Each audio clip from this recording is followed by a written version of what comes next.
ভূমি পট্টা প্ৰদান কৰা হ'ল আৰু 11,000টা পৰিয়ালক ভূমি পট্টা দিয়াৰ কাৰণে আজি ইউপিপিএল চৰকাৰে বদ্ধপৰিকৰ।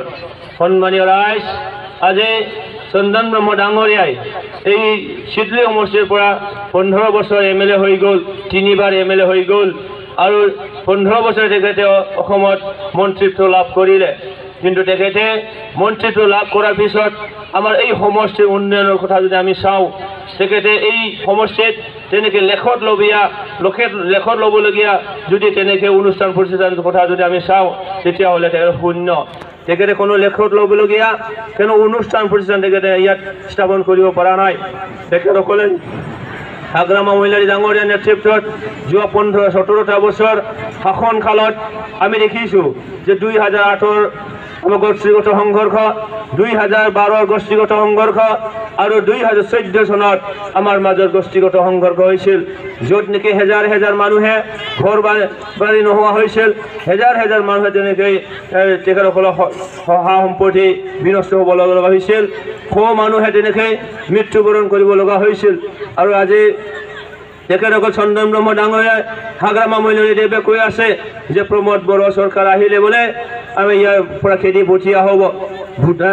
আমি এইটো ক'ব পাৰোঁ যে ভোটৰ মুখৰ ৰাম নাম তেখেতসকলে কেনেকৈ ক'ব পাৰে, যিগৰাকী ব্যক্তিসকলৰ নেতৃত্বত, যিগৰাকী ব্যক্তিৰ মানে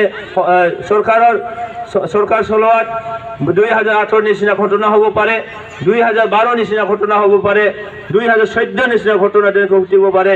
তেনেকুৱা ব্যক্তিসকলক কেনেকৈ আজি ক'ব বিচাৰিছে যে প্ৰমোদ বড়ো চৰকাৰ আহিলে বোলে কোনো এটা শান্তি নহ'ব, ইয়াত মানে অশান্তি হ'ব।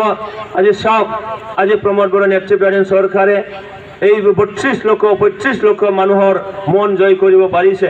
সন্মানীয় ৰাইজ, আগন্তুক যিটো নিৰ্বাচন, সেই নিৰ্বাচন অকল আমাৰ উন্নয়নৰ লগতে নহয়, এই নিৰ্বাচন আমাৰ ঐক্য সংহতি আৰু এইটো ইয়াত আমাৰ আত্মপৰিচয় জীয়াই থকাৰ কাৰণে এই নিৰ্বাচন, এই ভোট যুদ্ধটো এইটো আমাৰ আত্মপৰিচয় আৰু আত্মনিৰ্ভৰতাৰ বাবে এই ভোট যুদ্ধ। সেইকাৰণে আহক সন্মানীয় ৰাইজ, যে আমি ইয়াত বসবাস কৰা সকলো জাতি জনগোষ্ঠীক মৰ্যাদা সহকাৰে জীয়াই থকাৰ কাৰণে আমি কাম কৰি আছোঁ।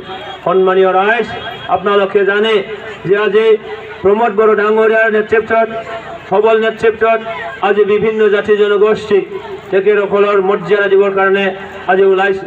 তেখেতসকলক ডেভেলপমেণ্ট বোৰ্ড গঠন কৰি তেখেতসকলক LAC বোৰ্ডৰ মেম্বাৰ পাতি তেখেতসকলক তেওঁলোকৰ সন্মান, তেওঁলোকৰ আত্মপৰিচয় দিবৰ কাৰণে আমি বদ্ধপৰিকৰ। সেইকাৰণে সন্মানীয় ৰাইজ, আহক আগন্তুক যিটো নিৰ্বাচন, সেই নিৰ্বাচনত আমি অসমৰ বিজেপি চৰকাৰ নেতৃত্বত এটা সবল এটা চৰকাৰ আমাক লাগে। আপোনালোকে জানে যে বিগত সময়ছোৱাত আমি বড়ো বিভাগৰ যদি কথা আমি পাওঁ, তেতিয়াহ'লে তাত BTC গঠন কৰিছিল বিজেপি চৰকাৰে, BTR গঠন কৰি দিলে BTR চৰকাৰে। আজি আমি দেখিছোঁ ৰাজবংশীসকলৰ কাৰণে যে কাউন্সিল গঠন কৰিলে বিজেপি চৰকাৰে। আৰু আমাৰ ইয়াত বিভিন্ন অস্ত্ৰধাৰী সংগঠনবিলাকে এই আন্দোলন চলাইছিলে। আজি তেখেতসকলৰ কৰ্মসংস্থাপন, তেখেতসকলৰ জাতীয় সমস্যা সমাধান যদি কৰিব লাগে, আজি বিজেপি চৰকাৰেই কৰিব। কাৰণ স্বাধীনতাৰ কালৰ পৰা আজি ইয়াত কংগ্ৰেছে শাসনভাৰ চলাই আছিল, কিন্তু কংগ্ৰেছৰ দিনতেই আমি দেখিছোঁ বিভিন্ন জাতি জনগোষ্ঠীবোৰে অস্ত্ৰ লৈ, হাতত অস্ত্ৰ তুলি তেখেতসকল আন্দোলন কৰিব লগা হৈছিল। সেই অস্ত্ৰধাৰী সংগঠনবিলাকে কোনোবা মানে পাৰ্টীৰ চৰকাৰৰ কালত এনেকৈ অস্ত্ৰধাৰী সংগঠন জন্ম হোৱা নাছিল।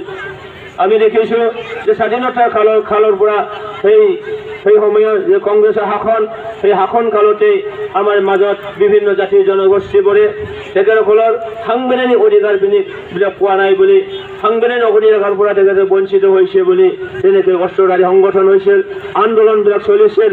কিন্তু আজি বিজেপি চৰকাৰ অহাৰ লগে লগে এইটো অঞ্চলত এটা শান্তিৰ বাতাবৰণ ঘূৰাই আহিল। নাই ইয়াত কোনো আন্দোলন, নাই ইয়াত অস্ত্ৰধাৰী সংগঠনৰ কোনো জন্ম। আজি দেখা গৈছে যে এই অঞ্চলত আজি শান্তি বিৰাজ কৰিছে।